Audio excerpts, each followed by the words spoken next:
Hello my dear friends, my name is Amit Punia and I am your English teacher. तो दोस्तों, हम model की series में आगे बढ़ते हुए मॉडल फॉर सजेशन या इनकी सलाह देने के लिए उनका यूजेस देखते हैं। Model for suggestion, model for यानी कि कहने का मतलब मॉडल जो कि सुझाव देने के लिए होते हैं, are the model verbs. Model verbs होते हैं यूज टू एडवाइस, सलाह देने के लिए, रिकमेंड यानी कि किसी चीज़ की सिफारिश करने के लिए, purpose and action of someone यानी कि किसी का मार्गदर्शन करने के लिए। तो सबसे पहला आता है दोस्तों, शुड।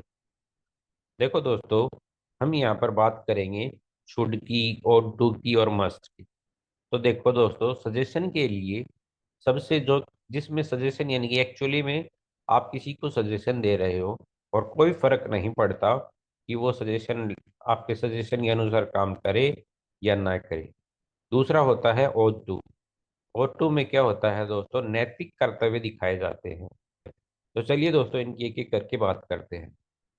शुड चाहिए या करनी चाहिए, जैसे कि use to advise someone politely यानी कि वी नंबर तक के साथ किसी को एडवाइस देना। Indicate something is right thing to do, यह दर्शाने के लिए कि सही चीज क्या है। बट नॉट मैंडेटरी, लेकिन मैंडेटरी नहीं है, यानी कि आप किसी को सलाह देते हो तो वो आपकी सलाह के अनुसार काम करे या न करे, तो यानी कि वो काम करे उस सलाह पे, तो ये मैंडेटरी नहीं है। जैसे कि you should eat more vegetables.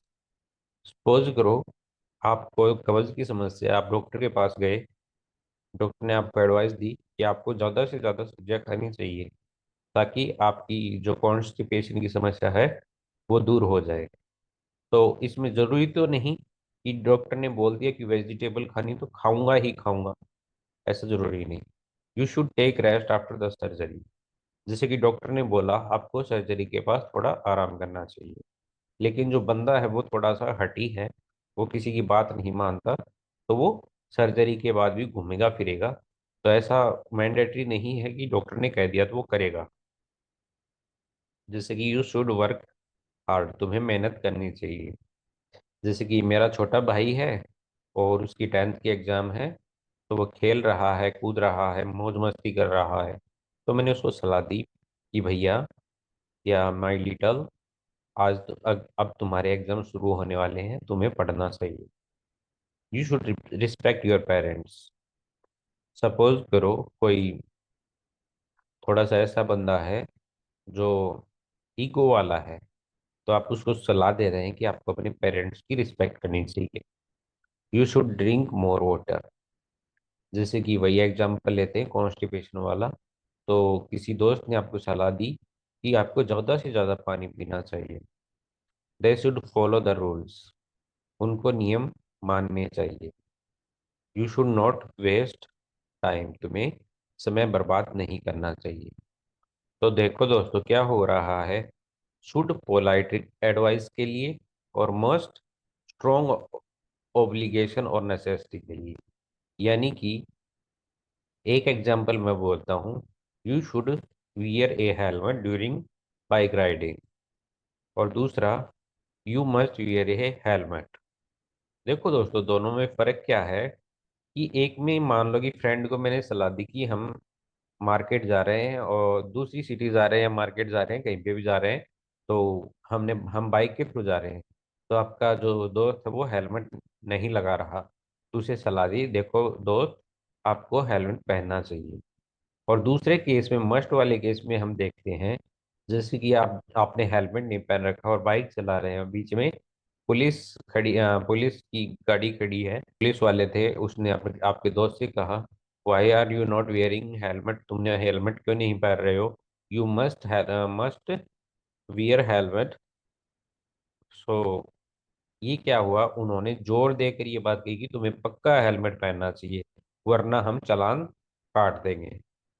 अब बात करते हैं ओड टू की, करना चाहिए, उचित है। तो देखो दोस्तों, मैंने ओड टू का इस्तेमाल पहले ही बता दिया है कि ओड टू का उपयोग ज्यादातर नैतिक कर्तव्यों को दिखाने के लिए किया जाता है। जैसे कि तुम्हें अपने शिक्षकों का सम्मान करना चाहिए, you ought to respect your teachers, यानी कि यह एक हमारा नैतिक कर्तव्य है यानी कि प्रत्येक विद्यार्थी को अपने शिक्षक यानी कि टीचर का सम्मान करना चाहिए।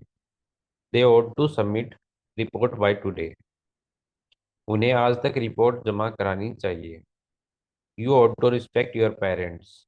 वही बात आ गई दोस्तों, माता पिता का सम्मान करना एक नैतिक कर्तव्य है। हमें नियमों का पालन करना चाहिए, क्योंकि जिस कॉन्स्टिट्यूशन में जो नियम डिसाइड कर दिए कि प्रत्येक व्यक्ति ऐसा करेगा और ऐसा नहीं करेगा, तो उससे क्या होगा, लॉ एंड ऑर्डर मेंटेन रहेगा।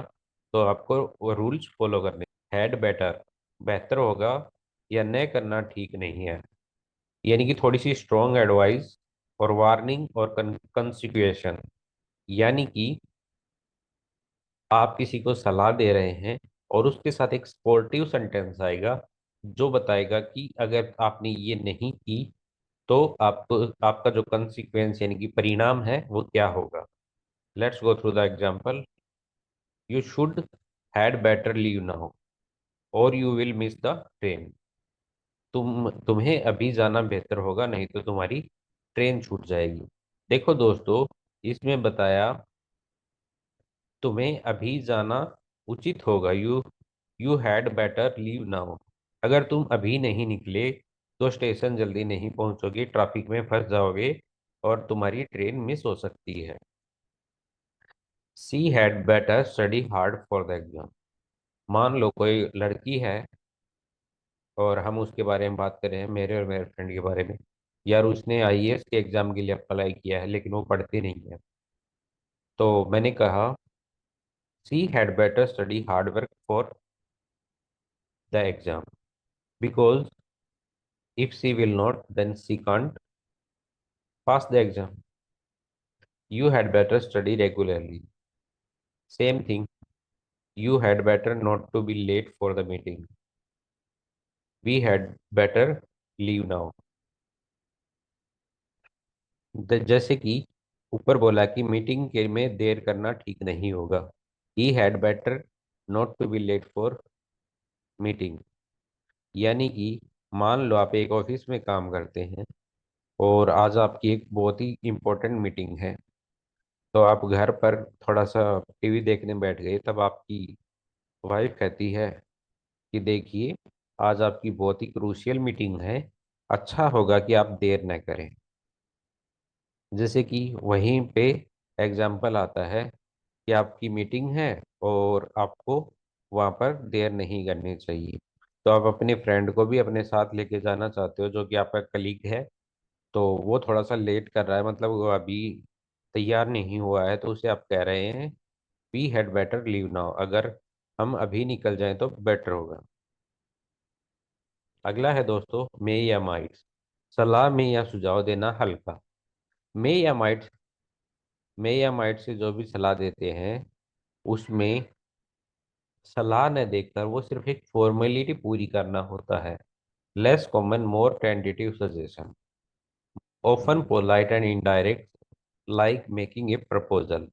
यानी कि सलाह देना कि बस ऐसे ही दे दिया ठीक है, मतलब राह चलते को कोई सलाह दे दिया, अरे यार तुम शीशे चलो वरना गिर जाओगे। तो ये सब चीज ऐसी जो बातें होती हैं वो माइक और मे में बताई जाती हैं।